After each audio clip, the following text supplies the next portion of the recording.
You mentioned HISA, and this is a question that I've had, with you starting the NTA.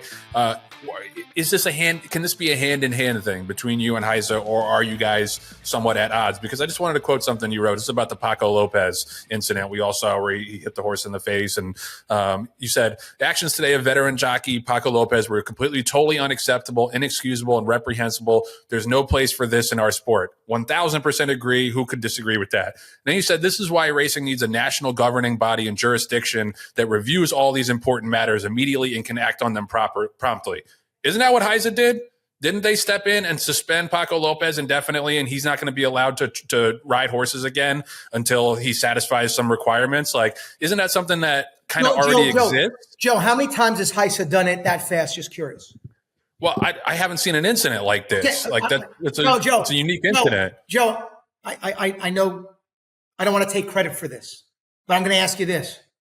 I don't know if I send that tweet, they do it, to be honest with you. I mean, I disagree with that. Like, I think that they've stepped in a lot of cases. Like, they're, with the Parks turf course, they stepped in. Now, you could say that they should have shut it down completely, but after the horses broke down, they shut it down. You're right. Yeah, no, but I'm saying that there's at least someone to step in and work with the track and, not start racing there again until it's safe enough. Like, I wonder, I think a lot of this is railing against something that already exists. Joe, you could say it's my ego, but in the last year of us talking like this, and it's not just me, maybe I started the loud conversation. I didn't start the conversation. I started the loud conversation. Right. People are moving a little bit faster. Okay. No, that's what I'm saying. This is what I mean, is that it's great. Like, if you're working hand in hand with them, I just don't know if it's productive to say, like, shouldn't there be a body that does something like this, and they're doing something like this? Well, they never suspended a jockey before, did they? I had no idea they were going to suspend the jockey. I think they have. I think they have, but they have because of number of strikes and because of something like that. Yeah. Like I actually was calling out the stewards in Philadelphia, who, by the way, would have let him run, just so you know. Absolutely. Yeah, of course. Absolutely. But that's Parks. And we've been railing against Parks. We don't race there. We haven't raced there in 5 or 6 years because of all the nonsense that goes on. No, but I use Paco Lopez, and so do you. Yeah. Well, and actually, Mike, again, I'll give you credit and then also something else. Okay. Sure. Your influence was in my head when as soon as I saw it, I tweeted out, we're not using Paco. This is reprehensible. We're not using Paco Lopez anymore, period. And somebody, tweeted back, didn't he ride Hades? And I said, never again, or not again. But it was your voice was in my head about, hey, I'm emboldened. I'm emboldened to make this tweet. I didn't before you guys. Yeah. I didn't know you did that, and I applaud you for that. But it was only because of your influence. I'm giving you credit on that. But and John, I do appreciate that. But see, I actually and I might get killed for this. Like, he's an idiot. He made a mistake. Right. Whether his suspension is 90 days or 6 months, I don't think that one mistake we should ban him for life. Like, I actually, in 6 months, I'm about forgiveness. Like, I'm sorry. If a player gets suspended in baseball or football for 6 games, I still have to root for him, right? Like this was, unless you want to ban him for 10 years, like Dutro, right? I won't say I'll never use him, right? As long as he gets penalized to what I think is very fairly. But I made sure I'm taking him off a battle drum, and that's it.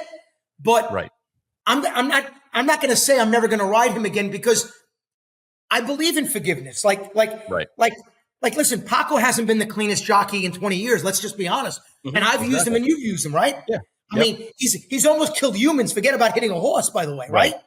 Right. So, and that's why the suspension made sense, because of his body of work, more so than that one incident. He's a recidivist. Yeah. There you go. But I just, again, when Irad, gets suspended for 30 days for taking out a rookie jockey, I still rode him, but he deserves 60 days, not 30.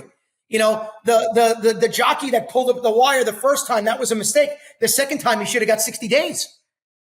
You can make a mistake once. You can't be stupid twice. Yeah, exactly. Yeah. The second time, he was stupid. But that's also the reason why I think HISA is working in this situation, because there is a big brother watching something like this. Right.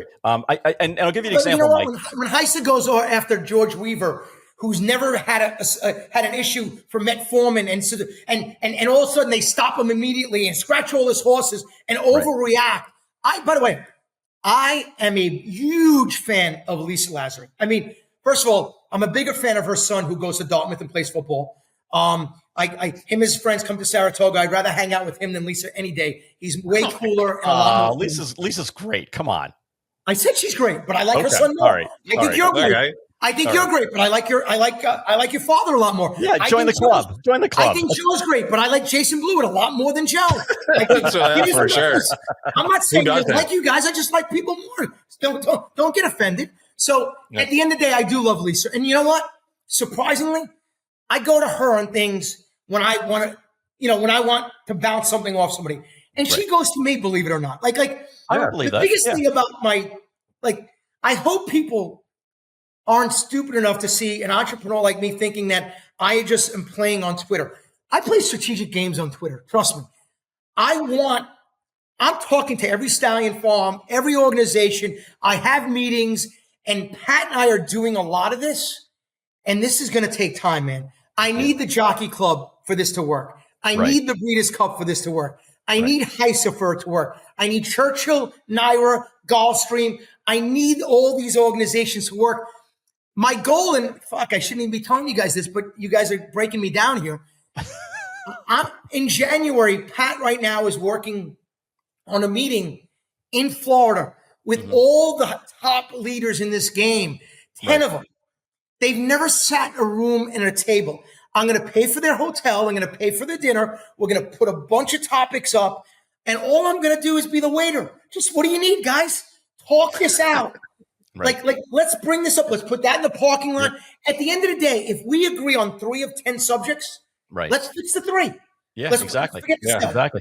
You need to lock the fucking door is what you need to do once you get them all into that room. Well, I don't do that. What I do is I serve good food and good wine. They don't want to leave. They don't want to leave. You know, and I'm going to put them up for 4 seasons. That's exactly what's needed, though, is you need to have all these powers together in one room with a moderator to kind of get. And you're right. If you can get a couple of things off of the list taken care of, it's only going to make the industry better. Now, Joe and Jon, we're all good friends. Are you inviting us, Mike? Is this an exclusive? You're inviting us to the room? Free food? I'm there. I'm gonna if you don't have Tinky on, I'll do a show after him. So we're gonna have Sharon's gonna be there. I mean, so Keeneland, maybe Boyd, depends if I'm in a good mood or not. We're gonna have all these people here. Right. I'm gonna put them together, man. And we're gonna if we can't get aftercare there, that's embarrassing. But I'm gonna ask you two guys. If this was ever, do you think, by the way, I'll ask you guys, do you think that's a good idea? Yes or no?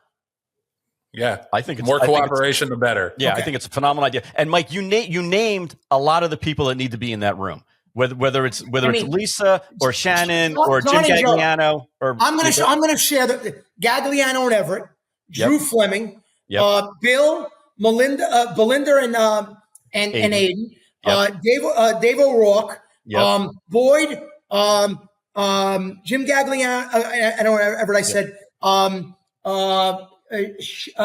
Sharon, is it Shannon or Sharon? I always say it wrong. Shannon Arvin. Shannon Arvin from Keeneland. Shannon, I apologize, by the way. And Drew Fleming, you mentioned, right? And Drew Fleming. Okay. Like, who am I missing? And any owners? John Green. No, I'm not advocating for me, but one owner who I have tremendous respect for. I got to be honest with you. All right, you going to have my dad in there? Me. That's it. So, so come on, fucking me. Okay, that's it, me. And by the way, I respect your dad. Remember, I told you that. Not you. I know. I like you. I love your dad. So, but hold on.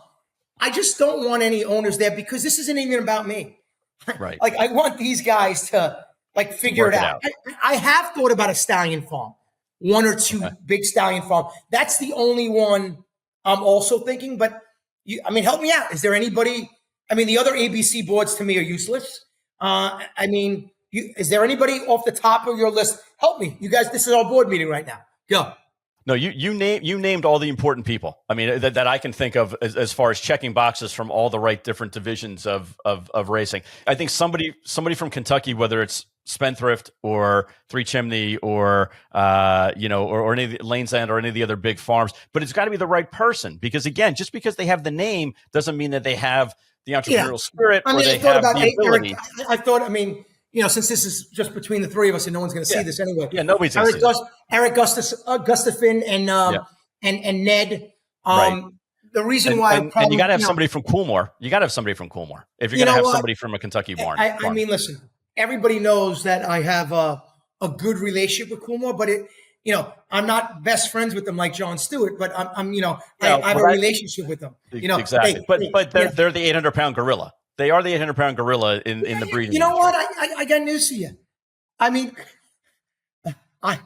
Coolmore buys my horses. I don't buy theirs, just so they know. But very clear. I don't agree with a lot of what Coolmore does for a lot of reasons. And I've told them, I don't believe in the 275 breedings. Okay. And I'm going to tell you something else that I've called them out on. Okay. They breed 2,500 horses. How many horses do they race here? Right. That's a good question. I don't know the answer to that. I don't know the answer to that. Listen, and I can't wait till Coolmore gets pissed off at this. They take the profits they make here and they send it to Ireland and Europe and England and everywhere else. Like, why hasn't anybody said, what the fuck are you doing here? Right. I've done it to their face. Now I'm doing it here. Wouldn't that be reason enough to bring them to the table, though? Because you need to have, outliers that have different outlooks. You know what? No? I honestly, I need to bring people at the table right now that aren't really just concerned about their self-interest. So I'm the barometer on who I think is self-interest and who's not. And look, you're calling the meeting, so it's totally on your ours for on who you want to invite. Coolmore's going to want the turf races, the Breeders' Cup, to be $20 million because they'll bring in their squad. They're going to want to breed 400 mares. So no, I'm not doing that. Okay, that's a fair point. And by the way, they're my partner on Fierceness and Fierceness. Exactly. No, exactly.